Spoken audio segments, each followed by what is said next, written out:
All right, ladies and gentlemen, you are welcome to another great episode on your favorite political talk show, The Truth with Ben Jokes. Now, ex-President Buhari spent 8 years of his administration traveling from one country to another, and he claimed that he was traveling in order to have meetings with other world leaders so that investors can come, so that Nigeria can take its place amongst the Committee of Nations. But at the end of the day, we saw that all those travels yielded nothing for this country, just a waste of resources and time.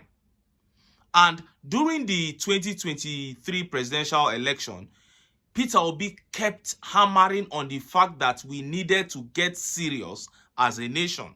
He said, we are not doing anything. We are not a serious people, that we needed to get serious so that other countries can take us seriously. But after what happened during that elections, it became clear that we were even a bigger joke than we thought we were.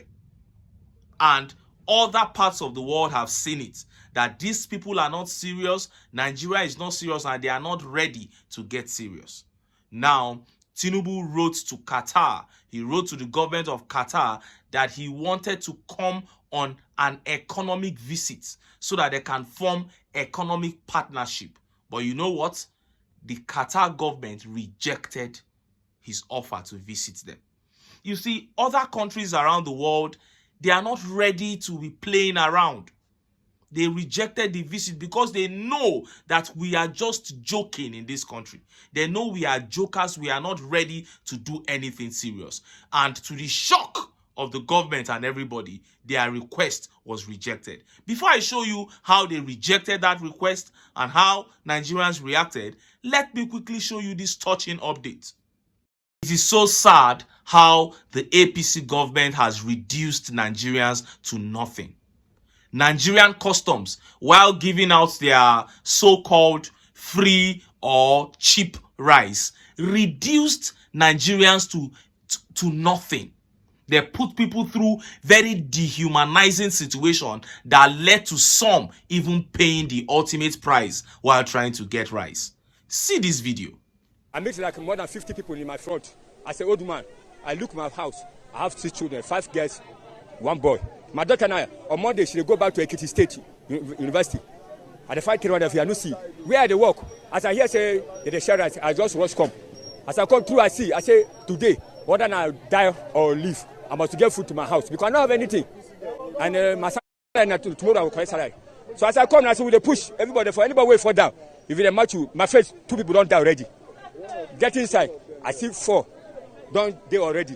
Where will they try to enter container and say another 4 get 4 down? Where those army down because of the pursue everybody to risky those ones. So not be smart. If you go inside, you go pit people. Those who don't faint, when don't stand up, there plenty where they down. But me, I thank God.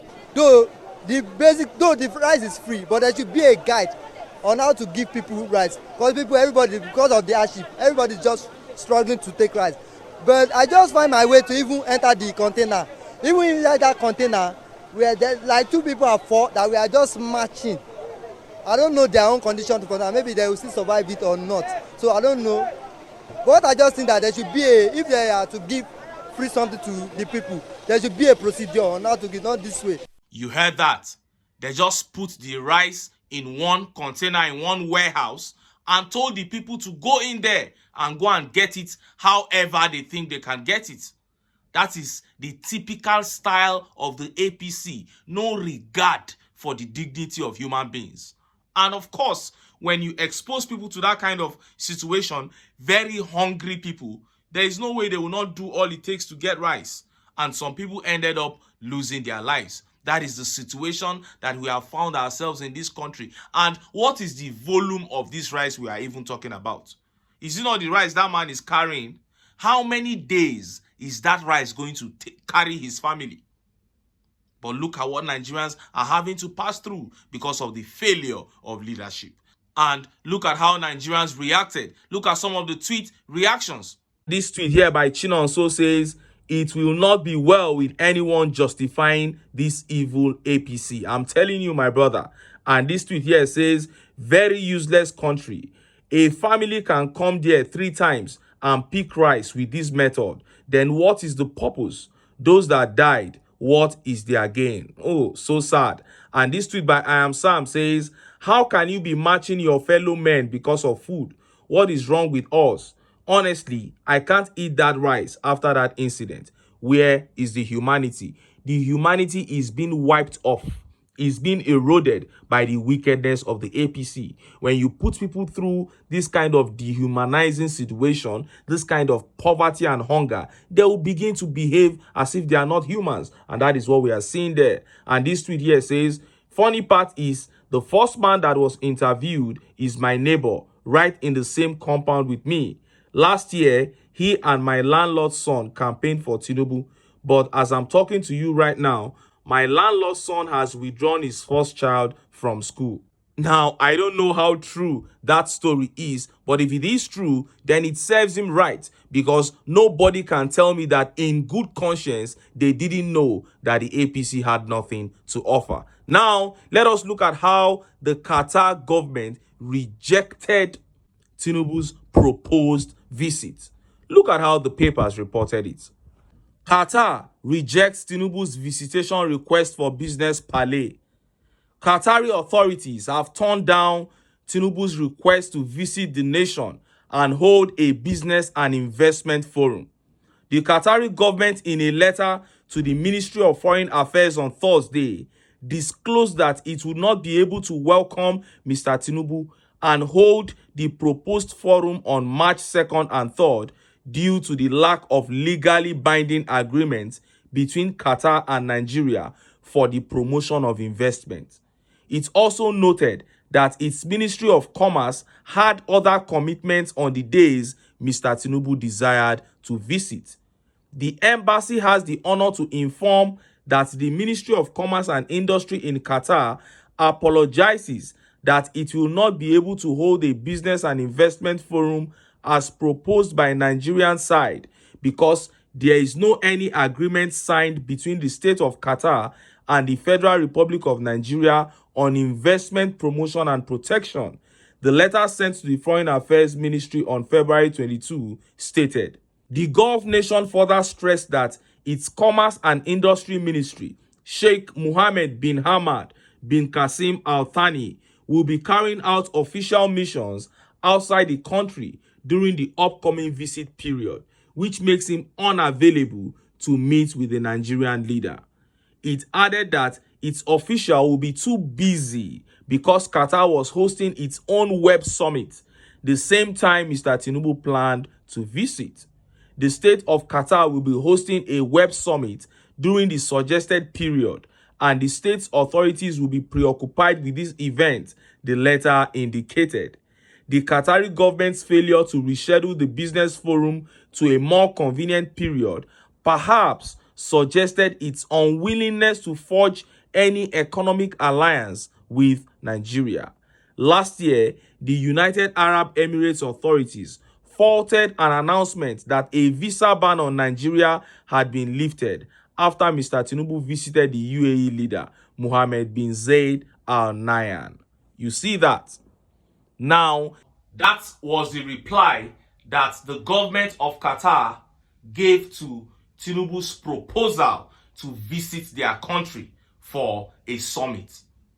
Now, if you read that letter very well, because I read it like 3 times, you will realize why I said at the beginning of this video that Nigeria is a joke, and other countries have come to realize that the Nigerian government is not a serious one. They said they cannot accept that visit because there is no binding legal agreement between Nigeria and Qatar for the promotion of investments. That is a serious government. It means there has to be first a legal agreement between the two countries. We don't know that, because all our own leaders do is just to travel around and joke around. This one said, no, we don't have an agreement with you, so we are not going to welcome you. Then secondly, they said that date you chose, we are having a web summit We are going to be doing some serious economic business here, and our Minister of Commerce is going to be out of the country to deal with more serious countries. Now, if we had inquired, we could have known that. But there was no inquiry because the whole traveling is just a charade, propaganda, to come and write in the papers that, oh, he has gone out again to go and foster business ties with Qatar. But the world is no longer joking. This whole super story we are doing here is no longer acceptable by other parts of the world. The other day, Ajuri Ngelale came out and said that the visa ban on Nigeria by United Arab Emirates was removed just because TINUBU visited UAE. This guy came out and started saying things, joking. The UAE government had to come out and say, no, we did not lift the visa ban. What an embarrassment. And these are the kind of guys that we have there. So you little wonder the country is like this. And look at how Nigerians reacted. Look at some of the tweet reactions. This tweet by Life Issue says, nobody wants to associate with Rehoboam. Can anything good come out of illegitimacy? And this tweet here says, therefore allow them reach airport before they send them back. Oh, that was harsh. And this tweet by Victor says, bad market, always begging for attention. Smart people know how to avoid them. Every policy and body language APC is showing is that they are not business friendly and they are unreliable. And this tweet by Junior says, Qatar is not a Muslim nation any longer, and we have 2 Muslims as president and vice president. This has to be the biggest blow. How can you reject the visitation of the brotherhood? We are finished. What a sarcastic tweet there. And this tweet here says, if the leader is dishonest, then what can one expect from the lower ranks? No sane country will want to partner with a system that is plagued by corruption upon corruption. That is so sad, and it will rub off on the entire nation. And there is no way to wash this off until Nigerians come together to kick the APC out of power. But until then, make I still enter town. Make I go get some ogbonge political news where una go like. Why? Because of una. Now I dey here. So don't go away. Don't go away.